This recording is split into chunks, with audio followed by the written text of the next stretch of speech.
Hello and welcome to another edition of Intelligent Wrestling Talk with your host, the Nerdman 26. Today I'm going to be talking about wasted NXT talent.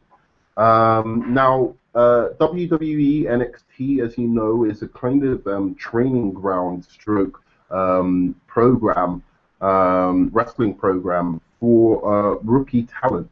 Um, Aspiring to make it to the main roster on Raw or SmackDown, respectively. Now, I'm not a huge follower of the show. I don't know too much, and I'd really love to engage with a lot of people. Perhaps I might do a part two. If any of my viewers want to join me on, talking about some of the people I mention here, because there isn't going to be many, because as I said, I don't follow the show that much as I do Raw or SmackDown. Or sorry, just Raw, really. So again, if any of my viewers or subscribers has a little more knowledge on this, I can do a part two and we can talk it out together in terms of wasted NXT talent that deserves some deserved either a lot more or are currently on the WWE but had a much better character when they were in NXT. So I'm going to go through my personal top four. Remember to like and subscribe if you do enjoy the video, and also, comment please on what I'm saying. Let people know that you like my videos. It would be much appreciated if you do. So let's talk about it. Let's get into it. NXT talents. Now, as I said, it's a promotion for rookie talent, and I think it's booked by the great Dusty Rhodes. And there are four in particular that I want to talk about that that interest me. And as I said, I don't follow it too much, so these are just ones I happen to have known about. The first one I want to talk about is Johnny Curtis. Now, we all know that Johnny Curtis has come on to WWE and he's playing the character Fandango. Quite possibly career suicide, only time will tell. It's one of the guy's caught between a rock and a hard place. What do I do? Turn down being on national television under a big money contract, but ultimately become a flash in the pan, which I'm almost certain he has to become, because how can and the guy is giving it his all. You can see that in the in the character of Fandango. I could see it from the moment I saw this guy. I was like, there's something about him. I mean, like, actually, as as stupid as this gimmick is, I like the guy. There was something I liked about the guy himself, and I couldn't see what it was because the gimmick is just getting in the way, and he gives that gimmick his all. He really does. Um, and the guy is a good wrestler. I mean, in a ring, he's competent. He's more than competent. He's a good wrestler. He's got some great moves. The Indian Deathlock I saw him do was nice little move he does there, and he does it great. He does an Indian Deathlock these days? He had a great match with a guy who I think is kind of underrated actually by a lot.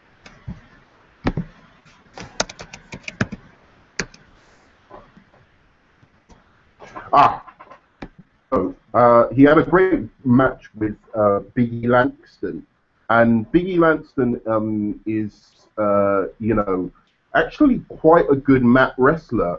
I don't know if people notice this, but he's and it's great because obviously he's really powerful. But he had a really good match with him the other week.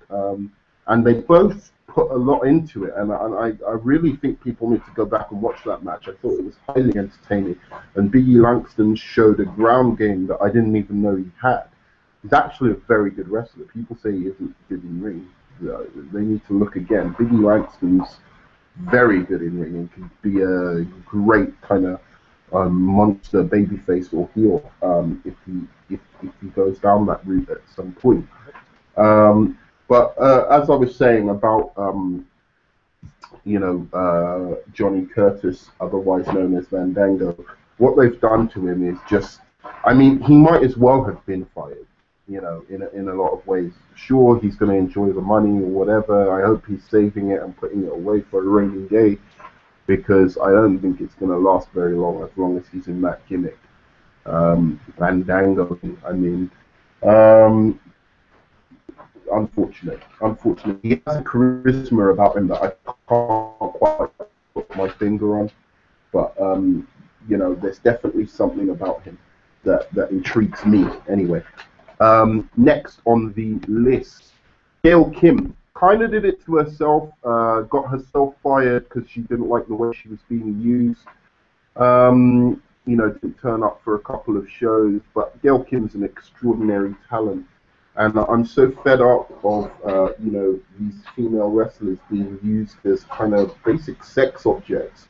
It's been happening for a long time. I've always found it kind of pathetic. Like, you're going to use women in wrestling. I mean, the guy even used his own daughter as a sex object in wrestling, which I didn't mind so much because, actually she's very hot. But Stephanie McMahon is very hot. Even though I'll say this about Stephanie McMahon, I'm sorry, I know I should be talking about Gail Kim. I'll say this about Stephanie McMahon. The reason I found her so hot when she first started in WWE was precisely because she wasn't sexing herself up. The more she sexed herself up, the more I found her just not, that cool anymore. And when she got the breast implants, I just thought she'd ruined a lot of her charm for me. Because she looked like just a really real sexy babe. She didn't look like some plastic, just these kind of like, these kind of sexy women like Sable or whatever they get in WWE that just look all kind of like, I don't know, there's something artificial about them. Stephanie McMahon really didn't have that artificiality about her when she first started, and that was what made her so sexy.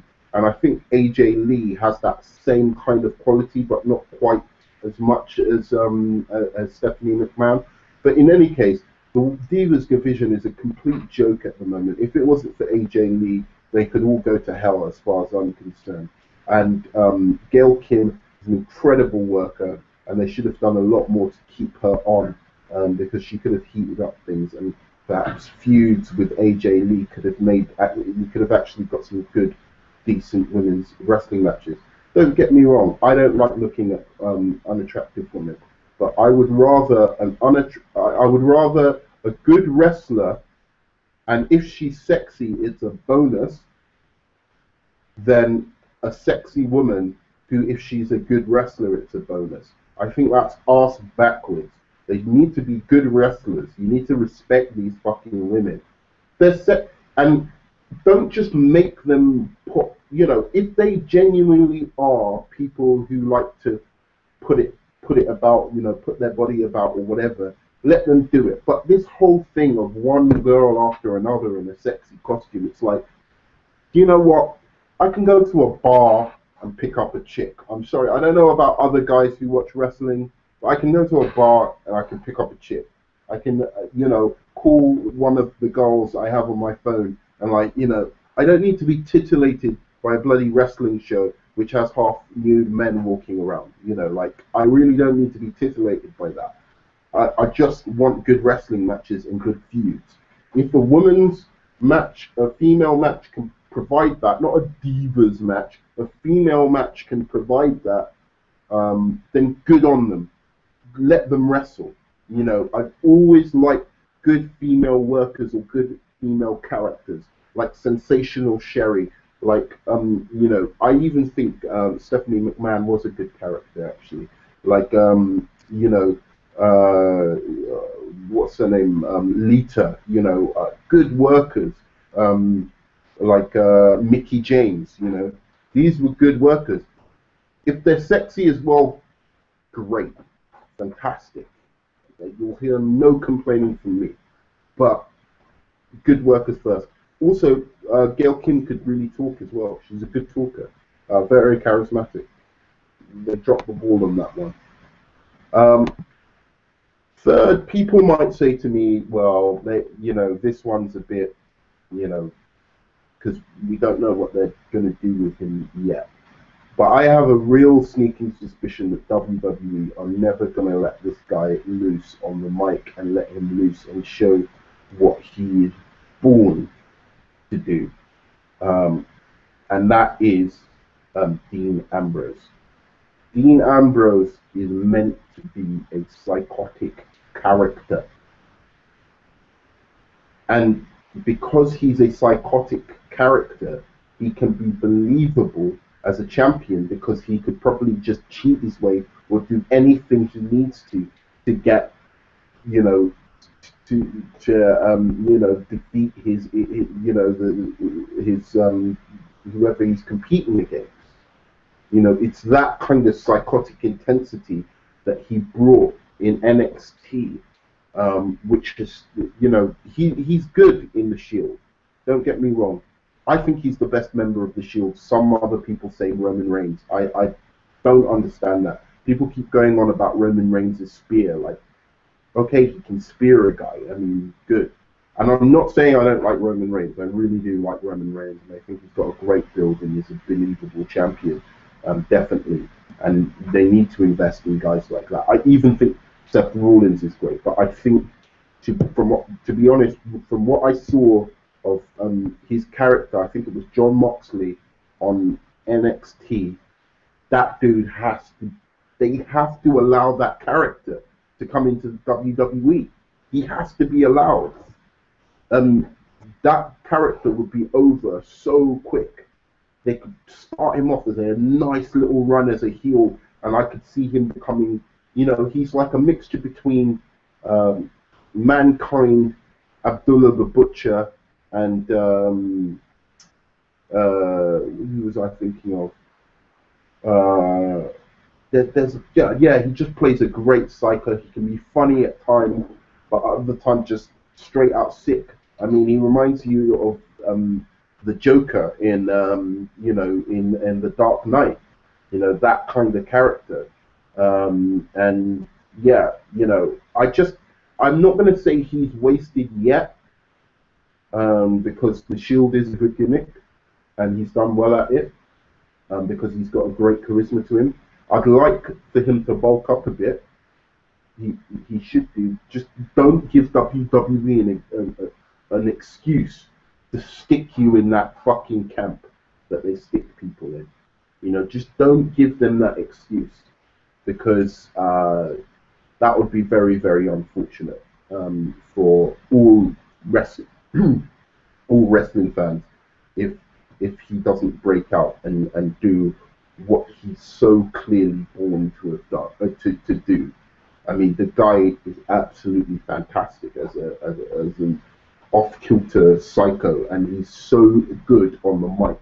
He could get you behind him. He could put asses in seats. I know he can. You know, just, yeah, like he's a bit Mankind, a bit Abdullah the Butcher, a bit, you know, I'm trying to think of the other guy. Not Abdullah the Butcher, what am I talking about? The guy he usually used to fight, Abdullah the Butcher, but fuck, I can't remember the guy's name, who I think he's like. But in any case, yeah, that's basically, you know, the thing. He just needs to be allowed to be that character. And last but not least, a man who I truly believe could have become face of the company. I think he's that good. He is a transcendent star. He's got the looks, the charisma, and in-ring skill and body type to be a credible champion. And that, my friends, who I talked about on my last video, is Derek Bateman. Derek Bateman and the USA guy gimmick is fantastic. I may stick the clip on at the end of this video just so you can get some idea of the character, or if I can't, I'll put something in the description box. But the guy is funny as hell, and if pushed in the right way, not like he kind of reminds me of Zack Ryder, but a much better version of Zack Ryder than the Zack Ryder character pulled off.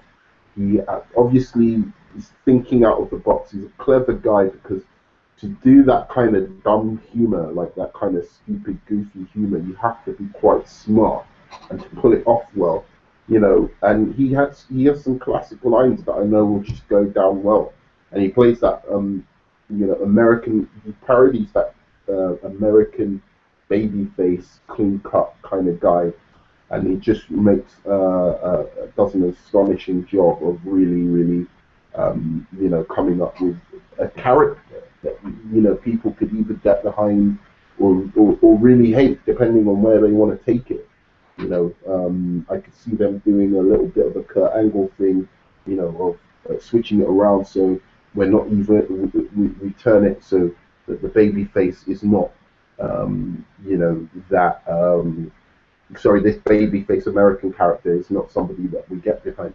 Or they could really do an angle where they have him against Zeb Coulter, is that these two spectrums of what someone feels it is to be a true American. Great character. I'll put some links down to some promos if you haven't seen him. He was released by WWE mid 2013, I believe. What are you doing? You don't have that much talent to rely on to waste a talent like that. The guy was great, and it smells again of people like Triple fucking H and John Cena and all their politicking bastards. This guy was, you could have feud with CM Punk. He was a great comedic character, and I also think they built up this relationship between him and Daniel Bryan, and if that ever appeared on Raw, it would be some of the most entertaining shit ever. Again, they dropped the ball with it. But anyway, that is my 4. Please let me know if there is any that you think I have missed out. I'm sure there are many on NXT. I don't watch it, so often. But when I catch wind of somebody that interests me, I kind of watch their episodes to see what they're about. And this guy had it. He had it in spades. He could have really helped Daniel Bryan. They played a really good, Daniel Bryan being the straight man and him being like the kind of buffoon. But you could have got behind him eventually. You really could have got behind this guy eventually.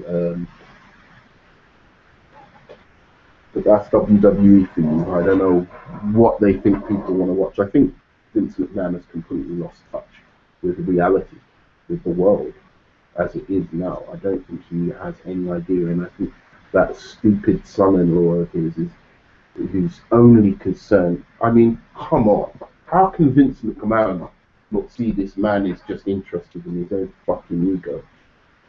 I mean, anyway. That's it. Like, subscribe, comment, motherfuckers. I want to see some comments, dude. Thanks very much. If there's a like, there should be a comment. Okay? So thanks very much.